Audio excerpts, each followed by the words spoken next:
আসসালামু আলাইকুম। কেমন আছেন সবাই? আশা করছি সবাই ভালো আছেন।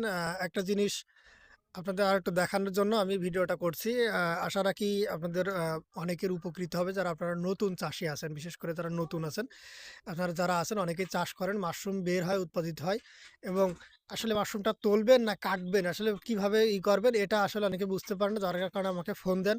তো তাদের জন্য ভিডিওটা করছি। অবশ্যই আপনারা যারা নতুন তারা ভিডিওটা দেখবেন এবং ভালো লাগলে লাইক, কমেন্ট, শেয়ার করবেন।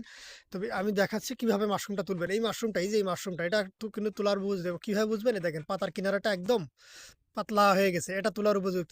এবার এটা যেভাবে তুলবেন, এই ছড়াটা ধরে এখানে কিন্তু কিছু ছোট আছে। এগুলো রেখে দিতে হবে এমন কোনো কথা নেই। এর সবই তোলার উপযুক্ত হয়ে গেছে, ম্যাচিউরড হয়ে গেছে এবং এই পাতাটা ধরে আপনি একটা আলতো মোচড় দিলেই আপনার কিন্তু দেখেন খুব সুন্দরভাবে কিন্তু উঠে গেছে। এই হচ্ছে তোলার সিস্টেম, এই হচ্ছে তোলার নিয়ম, বুঝছেন? কোনো কাঁচি দিয়ে বা ছুরি দিয়ে কাটা লাগবে না, মোচড় দিলেই আপনার সেটা তোলা যাবে বা তোলার উপযুক্ত হবে। দেখতে পাচ্ছেন কি সুন্দর ফ্রেশ ওয়েস্টার্ন মাশরুম। এটা হচ্ছে ওয়েস্টার্নের পিও টু জাত।